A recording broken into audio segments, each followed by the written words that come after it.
Well, hey guys, in this video, I'm gonna go over 5 things that you might be doing that are causing your skin to just look dull, sallow, lifeless, wrinkles more obvious, and I'm gonna be giving tips and suggestions as to how to get more radiant, glowy looking skin.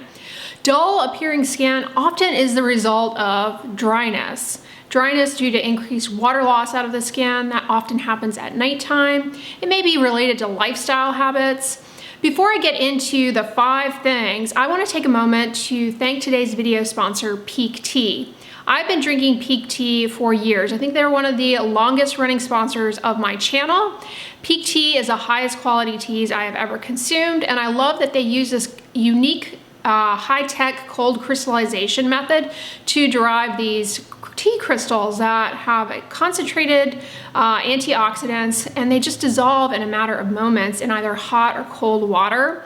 I love their teas. They have a ton of delicious ones. Now, one of my favorites that I've been drinking for many years is their Sun Goddess matcha. It's 100% ceremonial grade organic matcha. It dissolves very easily in water. There are no clumps. It's super smooth, delicious. Recently though, about a year ago, I started drinking their fermented pour teas, and these teas, it's so cool. They come from trees that are like 250 years old, and they're fermented to really enrich for antioxidants. I love, love, love the electric turmeric tea. It comes from Okinawan turmeric, which is rich in curcumins, and it also is just super smooth. It's got ginger in it. Speaking of ginger, their ginger digestion elixir is another favorite that I love to have at nighttime after a meal. The gingerol is anti-inflammatory and just really helps with digestion. And of course, their hibiscus beauty elixir. I've been drinking that for years, and it's gonna be summer soon. This is one I adore having cold in the summertime. It's rich in vitamin C, which is good for obviously the health of your collagen. It's packed with antioxidants to reduce oxidative stress in the skin that contributes to the appearance of dullness and dryness and skin problems. I keep going back to Peak time and time again, and it's because the quality of the tea is just top notch. And I love that the teas are triple screened for purity, and the convenience of having a tea that dissolves in a matter of moments in hot or cold water, I really appreciate. It doesn't take any prep work. For a limited time, Peak is offering 5% off plus a free sample Peak tea pack with any of their tea bundles, or you can just use my code Dr. Dray and you get 5% off site-wide regardless. But go ahead and take advantage of it. When I'm telling you these are my favorite teas, I am not just saying that. I have been drinking them for years now. I have them every day, part of my evening routine especially. Highly recommend them, and then make a great gift for Mother's Day. Definitely check it out. Thank you, Peak, for sponsoring this portion of today's video.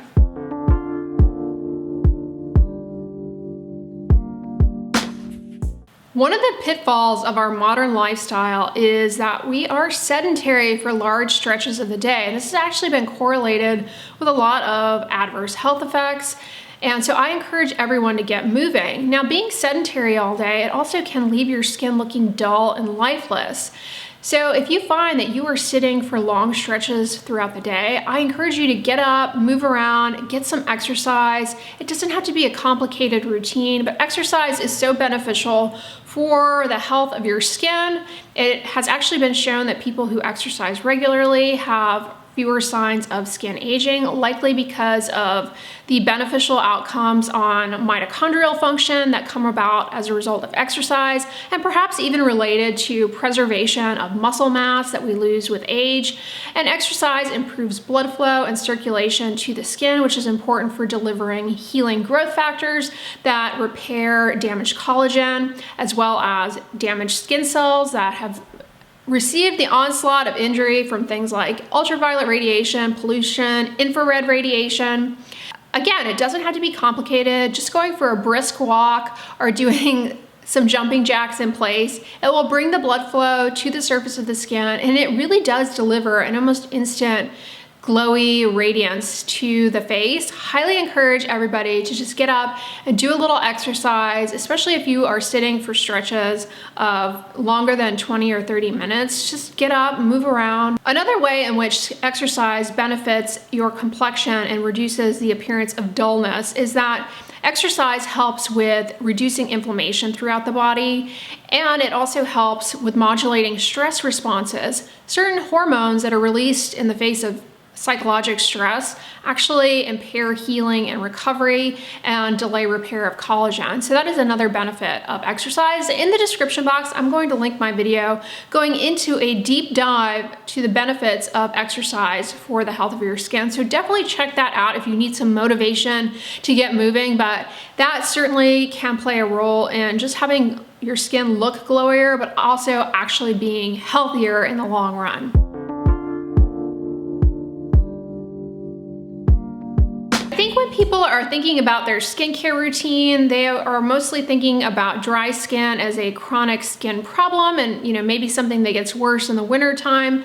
But dryness is related to water loss out of the skin, and that actually increases at nighttime when we sleep because your skin goes about to work healing damaged collagen, and you have more what's called transepidermal water loss at nighttime as you sleep. And people don't realize this is a year-round thing that your skin is going through. And if you are sleeping in a dry room, then you're gonna have even more water loss out of the skin. So first thing in the morning, that's gonna translate to duller appearing skin. It makes it look more sallow, more yellow.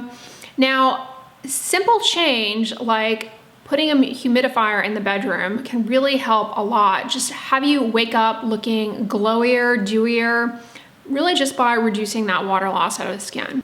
Another way to minimize water loss out of the skin as you sleep so that you wake up looking glowier is to use a petrolatum based ointment. Now this is a really popular thing that people are always interested in. They call it slugging.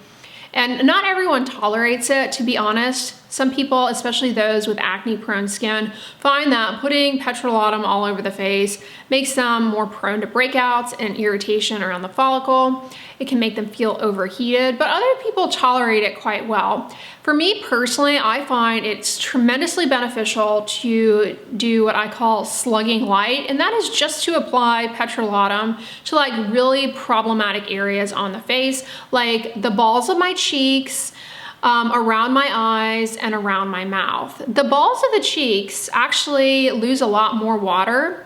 And they tend to be more sensitive. Have you ever noticed that? Like when you apply skincare products and you feel a burning, stinging sensation, it's often the balls of your cheeks. There are more blood vessels going through the skin there, and it's an area of the skin that for whatever reason is more prone to water loss. It's one of the last areas of the face to have the barrier fully formed and functional in early childhood. And for that reason, it's speculated that that is why in babies who have eczema, the eczema appears on the cheeks. Then as they get older, the eczema shows up in other body sites and is no longer as much of an issue on the cheeks. But yeah, the skin of the cheeks is a lot more vulnerable to water loss, dryness that can leave you feeling sensitive, and it can make the skin just look dull, lifeless. When you have glowy, radiant skin, the cheeks shine. And by reducing water loss at nighttime, you really can get ahead of the curve in terms of preserving the moisture content in the skin and keeping the skin looking plump, healthy, glowy. That improves skin barrier function throughout the day, reduces the chances that you will have further dryness and irritation. It just kind of gets ahead of the curve.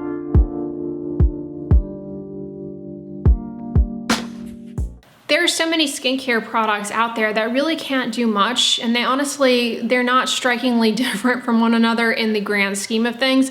But one thing that absolutely translates to the appearance of your skin is going to be your diet, specifically diets that are full of processed, refined, sugary carbohydrates. And by that I mean, think ready-made instant foods that are not only high in refined carbohydrates, sugars, but also high in sodium. The sugars, they cause a lot of inflammation throughout the body. That increases oil production, and you would think that an increase in oil production would make your skin look more luminous and glowy, but it really doesn't. It just, the oil kind of will settle on the surface of the skin. In the background of all of that inflammation, that translates into just a duller overall complexion, not radiant, not glowy. And processed sugary foods also lead to rises in something called insulin-like growth factor. That's what's responsible for that oiliness. Those sugars also bind to the proteins in your skin. That's called glycation. And that is a major driving force actually for age-related yellowing. I always emphasize, of course, the value and the need for good sun protection. That ultraviolet radiation is one of the major driving forces for premature skin aging as well as skin cancer risk.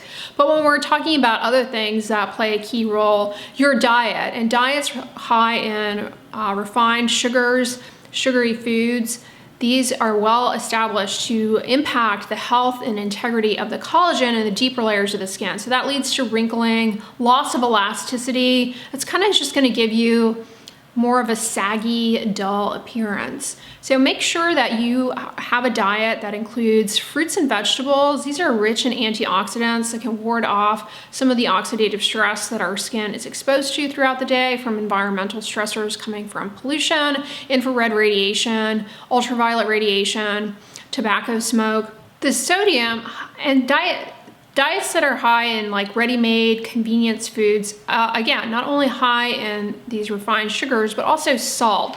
And that high sodium burden contributes to fluid retention that leads to puffiness.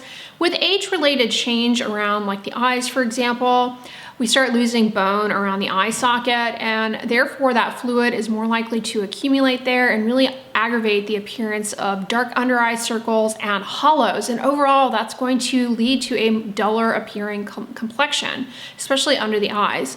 So be mindful of your salt content. Of course, I'm not talking about like actual table salt.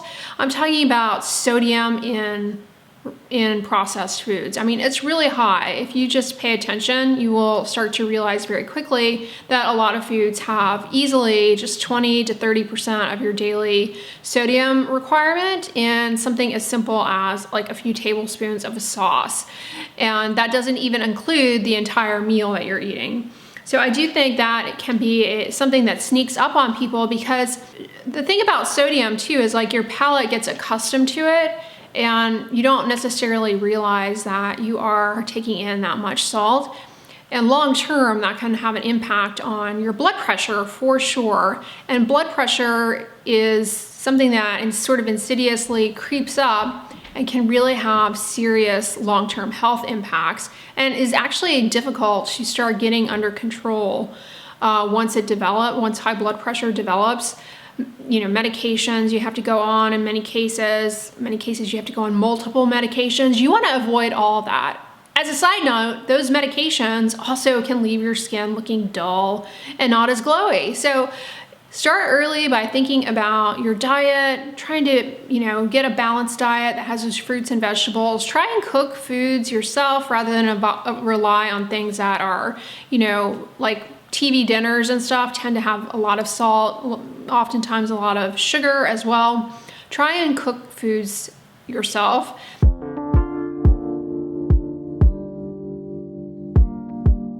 So this goes without saying, alcohol consumption. I've mentioned this in videos before, but I really think that alcohol has just gotten a free pass over the years. And I do believe that the health benefits of alcohol have been grossly overstated. I think perhaps you can derive some modest benefit from red wine in moderation. Unfortunately, moderation is difficult for many people to keep in check. It's very easy to overconsume alcohol. Most people don't necessarily drink a small amount of red wine every day. When they drink alcohol, they're having multiple drinks. And if that is a regular occurrence for you a couple of times a week, it really can start to negatively impact the appearance of the skin as well as your overall health. Alcohol slows down healing, and alcohol also is a toxin. I know like a lot of people in the clean beauty movement like to throw that term around, toxin, but alcohol actually is a toxin. It's very just hard on your body to process. Some people don't have the enzymes needed to process alcohol as efficiently, or they have them, they're just not as functional. So it takes them longer to metabolize alcohol. That leads to more flushing, which is a common side effect of drinking alcohol, persistent redness. With that comes more water loss out of the skin, dryness and dullness, a sallow complexion. Alcohol also can lead to those advanced glycation end products. You know that people who drink alcohol in excess, meaning more than 7 drinks per week, actually are at an increased risk of skin cancer because alcohol actually depletes the antioxidants in the skin, which are needed to handle oxidative stressors. In a video I did a while ago, I mentioned these are things that you should not do to your skin. And one of them, I think at the start of the video that I mentioned, is don't drink alcohol in the sun, because drinking a couple of drinks in the sun, the alcohol is like leaching out the antioxidants in your skin. And there's nothing really left to help your skin handle those UV rays that are also damaging. So it's kind of a double hitter. So don't drink alcohol in excess. What is excess? Anything greater than 1 beverage per day for women and 2 beverages per day for men. That is a standing, recommendation of what it's set to be, but if you're drinking less than that, it's probably better. But more than that, you really do start to get into a territory where it can have serious negative effects. The other negative thing about alcohol is that it really messes up your sleep cycle. So your body is therefore not able to properly recover and heal from damage to the collagen and to heal the skin barrier, makes your skin more prone to irritation, acne breakouts, and that disruption in your sleep makes you more prone to stress hormones further slow down healing. It is a vicious cycle. And it's something as simple as having 1 too many drinks on the weekend can definitely start to add up and take a toll on not only the appearance of your skin, making it look dull and sallow, but can definitely impact your health negatively.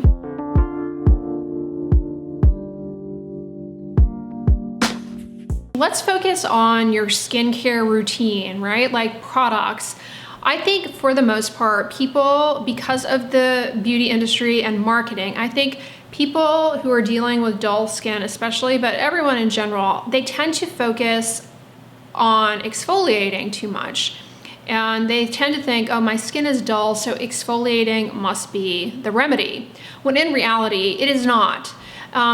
Exfoliating too much actually just exacerbates this problem of water loss out of the skin and can subsequently lead to a more dull appearance of the skin, plus making you more at risk for irritation. A lot of people will want to do some kind of at-home peel or exfoliating toner or mask, and initially it's kind of a feel-good effect because it does smooth out the surface of the skin. The skin feels smoother, but then your skin kind of catches up, you lose more water, and it's sort of a vicious cycle. Instead, a better approach is to focus more on hydrating ingredients and moisturizing products. I am a fan of urea and polyhydroxy acids. These are great ingredients because they help improve the moisture content in the stratum corneum, the top layer of the skin. And by doing that, the end result is that your skin is like, oh, okay, I have some of the things that I need, and it's better able to turn over at a more normal rate. With age, that rate of skin cell turnover, it kind of slows, and then you can kind of get dry, heaped up patches of skin. That's what people want to exfoliate away with things like hydroxy acids. And don't get me wrong, there's a time and a place for those. They certainly can be beneficial. But overdoing it with those, constantly kind of peeling away at the top layer of the skin, again, it can end up making your skin look worse and lead to more skin problems. Instead, if you focus your attention on hydrating ingredients, in the long run, it's going to actually just kind of help clue your skin into turning over naturally on its own. Urea especially is already present in your skin as part of your natural moisturizing factors, and it can actually break up some of that heaped up dry stuff to smooth out the surface of the skin while simultaneously helping to retain moisture in the skin, plumping up skin cells.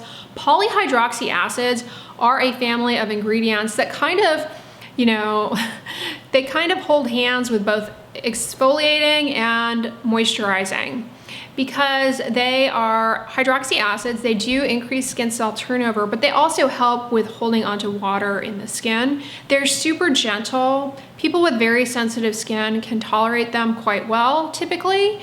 So the end result is going to be an improvement in the hydration status of your skin that's going to lead to plumper, glowier, more radiant looking skin. And the skin is actually healthier and the barrier function is better. When the barrier function is improved, what that translates to is less water loss out of the skin and fewer irritating things getting in that cause skin problems and leave the skin looking dull and lifeless. As you focus on moisturizing ingredients, a moisturizing ingredient family that is imperative that you have in your routine, you should know by now watching my videos, is going to be sunscreen.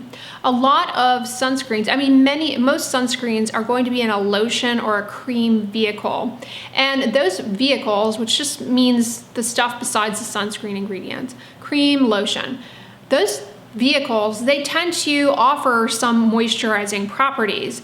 At the very least, they help reduce water loss out of the skin and they help serve as a skin protectant in some cases, reducing irritation and friction. Don't neglect the sunscreen because UV rays, actually, I emphasize all the time how UV rays from the sun, they lead to skin aging and skin cancer, but they also impair barrier function as well. And the end result is more water loss, duller looking skin. So protect your skin from the sun, obviously, by wearing sunscreen. Also, of course, don't just rely on sunscreen alone. You guys know the spiel. You've got to wear hats, sunglasses, sleeves when you are out in the sun, and try and avoid being out in the sun during midday when the sun is at kind of its peak and the UV rays are most intense. But when we're thinking about skincare products and ingredient families that address the needs of dull skin, sunscreen is definitely there from a moisturizing perspective, from a barrier protective perspective, and of course from preventing unnecessary UV exposure that would lead to oxidative stress that would further make the skin appear dull, lifeless, and saggy. All right, y'all, those are 5 factors that contribute to the appearance of skin dullness and some ways in which you can go about addressing how to get a more radiant, glowy look that is affordable, doesn't require you to buy a bunch of products. Speaking of products, in the description box, I will list some moisturizers with polyhydroxy acids and urea. They will be there, but don't feel like, you need to revamp your routine. Chances are you've got the basics already. All right, you guys, I hope this video was helpful. Don't forget to check out Peak Tea, and if you liked it, give it a thumbs up, share it with your friends, and as always, don't forget, sunscreen and subscribe. I'll talk to you guys tomorrow. Bye.